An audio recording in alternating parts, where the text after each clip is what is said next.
हा जो तुम्हाला आडवा अँगल दिसत आहे तर ह्या लेवलपर्यंत आपल्याला इथं मुरुमाचा कोबा करायचा आहे.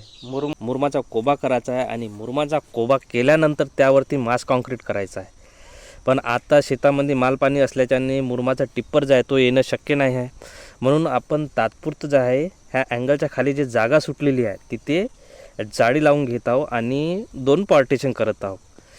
2 पार्टिशन करायचं कारण मित्रांनो, आपल्या घरी पण जे आहे काही कोंबडीचे पिल्लं आहेत ते आता थोडे मोठे झाले आहे आणि त्यांना पण तिथे जागा कमी पडत आहे.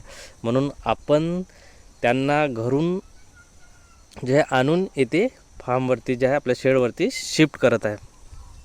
तुम्हाला प्रश्न पडला असेल की ह्या शेडमध्ये एवढी पिल्लांच्या क्वांटिटीनुसार भरपूर जागा आहेत तरी पण आपण पार्टिशन का करत आहेत, तर त्याचं मागचं कारण म्हणजे आपल्या शेडवरती जे पिल्लं आहे ऑलरेडी जे पिल्लं आहे आणि घरी जे पिल्लं आहे त्यामध्ये काही दिवसांचा फरक आहे.